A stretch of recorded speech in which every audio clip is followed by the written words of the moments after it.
Hi guys, welcome you all to the channel. आज हम लोग डिस्कस करेंगे plea of alibi. Plea of alibi क्या होता है, कौन सा सेक्शन इससे डील करता है, कौन सा एक्ट इससे डील करता है, और ये आपको कभी किसी केस में अगर आप फंस जाएं, कभी कोई आप पे एलिगेशन हो, तो ये प्ली ऑफ एलिबाई आपको कैसे हेल्प कर सकता है, कैसे उस केस से बचने में हेल्प कर सकता है, कैसे मदद कर सकता है। तो चलिए स्टार्ट करते हैं। तो सबसे पहले जानते हैं प्ली ऑफ एलिबाई कौन से सेक्शन से डील करता है। तो plea of alibi section 11 of Indian evidence act, Indian evidence act का सेक्शन 11 प्ली ऑफ एलिबाई से डील करता है। तो एलिबाई का मतलब क्या होता है? तो एलिबाई का मतलब होता है समवेयर एल्स, एल्सवेयर। मतलब आप उस जगह पे नहीं हैं, किसी और जगह पे हैं, तब सेक्शन 11 आता है पिक्चर में। सेक्शन 11 के according when facts not otherwise relevant becomes relevant. मतलब जब कोई भी फैक्ट केस से रेलेवेंट नहीं है बट कुछ पर्टिकुलर सर्कमस्टेंसेज में रेलेवेंट हो जाता है।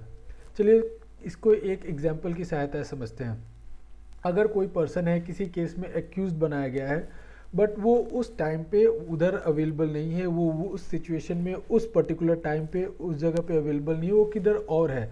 जिस जगह पे कोई इंसिडेंट हुआ, सपोज कोई इंसिडेंट अगर दिल्ली में हो रहा है और वो पर्सन किसी और जगह पे है, वो मुंबई में है या फिर कलकत्ता में है, और वो इंसिडेंट के टाइम वो पर्टिकुलर सिटी में, वो पर्टिकुलर प्लेस पे अवेलेबल नहीं था और वो पॉसिबल भी नहीं था उसके लिए उधर होना।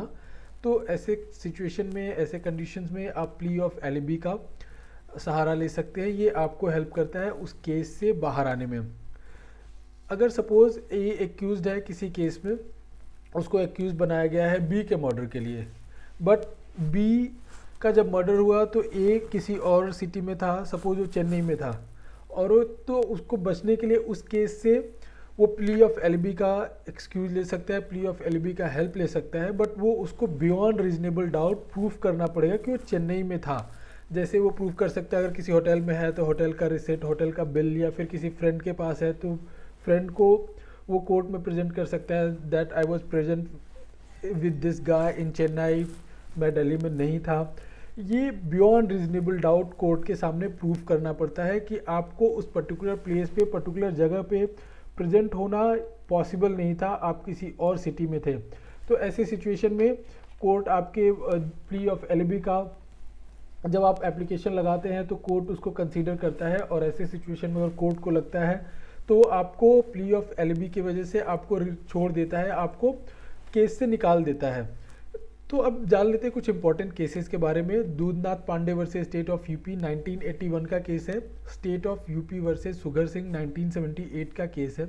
इस दोनों केसेस में ये बहुत इंपॉर्टेंट जजमेंट है, और इन दोनों केसेस में कोर्ट ने हेल्ड करा था कि अगर कोई व्यक्ति किसी पर्टिकुलर प्लेस पे, जिस जगह पे कोई इंसिडेंट हुआ, कोई प्रॉब्लम हुआ, कोई भी घटना उधर अकर हुआ, कोई इंसिडेंट हुआ, तो उस जगह पे, उस पर्टिकुलर प्लेस पे, उस पर्टिकुलर टाइम पे उसके लिए ह्यूमनली, उसके लिए फिजिकली प्रेजेंट होना पॉसिबल नहीं है, वो किसी और जगह पे था और इस केस में उसका कोई इन्वॉल्वमेंट नहीं है, ये प्रूफ हो गया था ये दोनों केसेस में। तो कोर्ट ने बोला कि अगर पॉसिबल नहीं है उस केसेस में पर्टिकुलर प्लेस पे प्रेजेंट होना, तो प्ली ऑफ एलिबी का एक्सक्यूज ले सकते हैं, प्ली ऑफ एलिबी का सहारा ले सकते हैं, and you can be release from that case.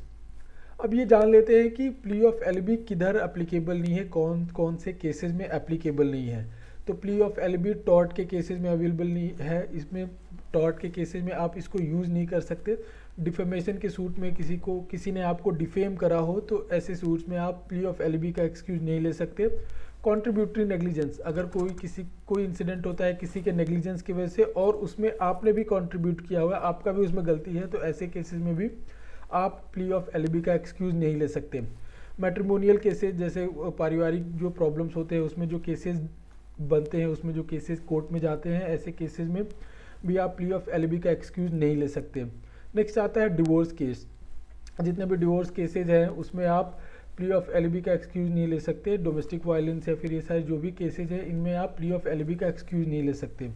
I hope आपको समझ में आएगा प्ली ऑफ एलिबी क्या है और ये आपको कैसे हेल्प कर सकता है। अगर किसी केस में आपको इम्प्लीमेंट करा गया हो, किसी केस में आपको फंसाया गया हो, या किसी केस में आपको इम्प्लीकेट करा गया हो, तो ऐसी सिचुएशन में आप प्ली ऑफ एलिबी का कैसे सहारा ले सकते हैं और कैसे खुद को बचा सकते हैं।